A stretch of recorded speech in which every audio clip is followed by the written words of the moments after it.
Halo semuanya, perkenalkan nama saya Zevanya Rasel Kristiano dengan NIM 243020201056. Pada kesempatan kali ini saya ingin mempresentasikan makalah saya yang berjudul Profesionalisme Guru di Tengah Arus Globalisasi dengan topik krisis kelulusan uji kompetensi dan gagal literasi TIK guru di Indonesia.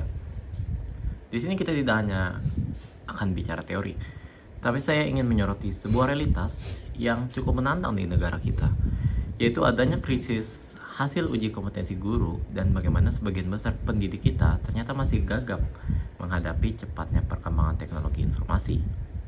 Yuk kita bedah pelan-pelan. Pertama-tama, coba kita lihat sekeliling kita sekarang. Perkembangan teknologi itu jalannya luar biasa cepat. Kita sekarang bicara soal kecerdasan buatan, ruang kelas digital, dan arus informasi yang tidak ada batasnya lagi. Guru atau dosen, suka atau tidak, berada di garda paling depan untuk menghadapi gelombang ini. Masalahnya, kurikulum dan kualitas kompetensi guru di lapangan seringkali telat beradaptasi. Padahal, dunia luar tidak akan pernah mau menunggu sampai kita siap. Kalau kita lambat membimbing guru-guru kita agar melek teknologi, taruhannya adalah kita akan melahirkan generasi muda yang kalah bersaing di kancah global. Lalu apa sih sebenarnya yang membuat seorang guru atau dosen bisa disebut profesional di era modern ini? Di sini saya membaginya menjadi 3 pilar utama. Yang pertama adalah komitmen terhadap kode etik. Di era siber ini, guru harus menjadi kompas moral anak-anak saat berselancar di internet. Pilar kedua adalah keseimbangan hak dan kewajiban. Kita tidak bisa menuntut kinerja guru setinggi langit tanpa memperhatikan kesejahteraan dan hak kompetensi mereka. Dan yang terakhir, program pengembangan profesi atau PPG harus diubah orientasinya. Jangan lagi cuma sekedar formalitas untuk mengumpulkan angka kredit atau sertifikat. Sekarang, mari kita bicara soal realitas pahit di lapangan. Coba teman-teman perhatikan angka 55 di layar. Ini adalah batas minimal kelulusan untuk uji kompetensi guru nasional kita. Menyedihkannya, rata-rata nilai nasional pendidik kita masih tertatih-tatih untuk sekadar melewati angka standar ini. Krisis ini semakin kelihatan ketika kita mengadakan pelatihan daring atau asesmen skala besar. Ribuan guru, khususnya di daerah-daerah terpencil di Pulau Jawa, mengalami kendala teknis yang fatal hanya untuk mengoperasikan navigasi menu dasar atau mengelola kelas online mereka.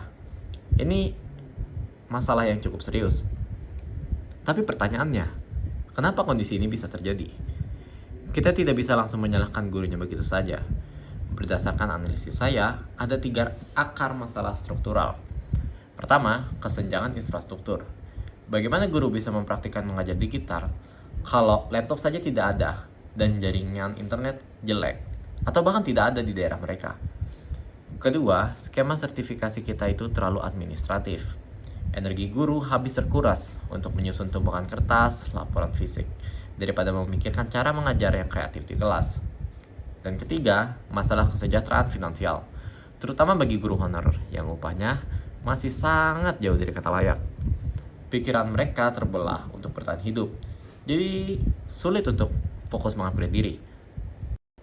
Melihat rumitnya masalah tadi, saya menawarkan 4 langkah taktis sebagai jalan keluar.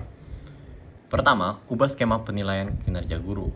Ganti tumpukan kertas administratif itu dengan penilaian portofolio nyata, seperti video praktik mengajar langsung di kelas. Kedua, kita bisa membuat program peer mentoring nasional. Guru-guru muda yang lincah teknologi mendampingi secara intim rekan guru senior yang mengalami teknostress. Ketiga, standarisasi upah guru non-ASN agar mereka bisa fokus mengajar tanpa harus mencari kerja sampingan. Dan terakhir, kurikulum perkuliahan calon guru di universitas harus dirombak agar sejak awal mereka sudah terbiasa dengan metode pembelajaran digital. Dan sebagai kesimpulan, profesionalisme seorang guru itu bukanlah sesuatu yang bisa instan atau berdiri sendiri. Kode etik, pemenuhan hak, dan pengembangan profesi adalah satu ekosistem yang saling mengikat. Kasus rendahnya kompetensi digital guru saat ini adalah alarm keras bahwa sistem tata kelola pendidikan kita itu butuh reformasi total. Masa depan peradaban bangsa ini dititipkan di pundak para guru. Jadi mari kita dukung dan hargai ekosistem kerja mereka dengan lebih bermartabat. Sekian presentasi dari saya. Terima kasih.